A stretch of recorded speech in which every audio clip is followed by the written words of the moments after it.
Hello बच्चों, आज हम पढ़ेंगे संधि। संधि सम धन धी अर्थात सम का अर्थ है सम्यक और धी का अर्थ है जुड़ना या मिलना। तो इस प्रकार सम्यक प्रकार से मिल जाना या जुड़ जाना, दो वर्णों का आपस में मेल हो जाता है और उस मेल से जो परिवर्तन आता है उसे हम कहते हैं संधि। संधि के भेद। संधि के भेद या प्रकार, तो संधि के 3 भेद होते हैं: स्वर संधि, व्यंजन संधि और विसर्ग संधि। स्वर संधि जब दो स्वरों का आपस में मेल होता है। व्यंजन संधि जब व्यंजन और स्वर का मेल हो। हम व्यंजन संधि में यह भी कह सकते हैं कि जब व्यंजन का स्वर से या स्वर का व्यंजन से या दो व्यंजनों का आपस में मेल हो। विसर्ग संधि जब स्वर या व्यंजन का विसर्ग से मेल हो, अर्थात स्वर संधि में आपस में दो स्वर मिल रहे हैं। व्यंजन संधि में दोनों ही व्यंजन हो सकते हैं या एक व्यंजन और एक स्वर हो सकता है। और विसर्ग संधि में एक विसर्ग होगा, तभी वो विसर्ग संधि कहलाएगी।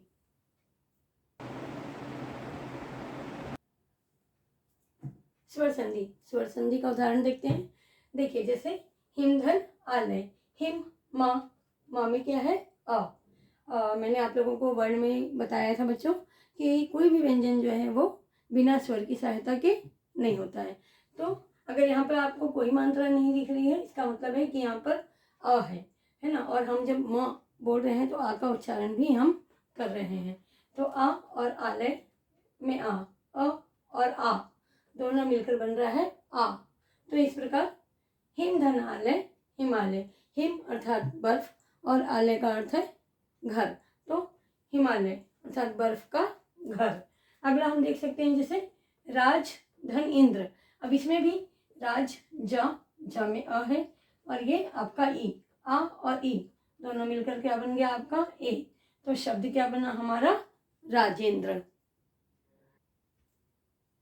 देखिए व्यंजन संधि। व्यंजन संधि बताया मैंने आपको कि जब स्वर का व्यंजन से या व्यंजन का स्वर से या दो व्यंजनों का आपस में मेल हो तो उसे हम व्यंजन संधि कहते हैं। यहाँ पर मैंने व्यंजन और व्यंजन का आपस में मेल कराया है। यहाँ देख सकते हैं आप, जैसे रामश धन शेते। रामश का श, रामश सा और शेते श। सा और श मिलकर यहाँ पर श बन रहे हैं और आपका शब्द बनता है रामश शेते। वैसे अगला आप देख सकते हैं मोहनश धन चा। मोहनश का सा और ये चा दोनों मिलकर आपका यहाँ बन जाते हैं श, तो आपका शब्द बन जाता है मोहनश्च। तो इस प्रकार यहाँ पर हम ये देख सकते हैं कि दो व्यंजनों का आपस में मेल हो रहा है और ये मेल जो है इससे जो विकार या परिवर्तन आ रहा है उससे एक नया व्यंजन बन रहा है। स्वर संधि का तीसरा भेद, संधि का तीसरा भेद है विसर्ग संधि। विसर्ग संधि में मैंने जैसे आपको बताया कि एक विसर्ग होना ही चाहिए। तो आप यहाँ देख सकते हैं नमः धन ते, विसर्ग धन ये था, ये दोनों मिलकर यहाँ बनता है श। शब्द बनता है आपका नमस्ते। या फिर जैसा आप देख सकते हैं रमा धन चा, विसर्ग धन चा, ये मिलकर यहाँ पर बन रहा है आपका श। शब्द बन जाता है रामश्च। पर जरूरी नहीं है कि हर बार आपका कोई व्यंजन यहाँ पर जब विसर्ग से मिल रहा है तो बने, लेकिन कई बार ऐसा भी होता है बच्चों कि कोई भी परिवर्तन, कोई भी विकार नहीं होता है।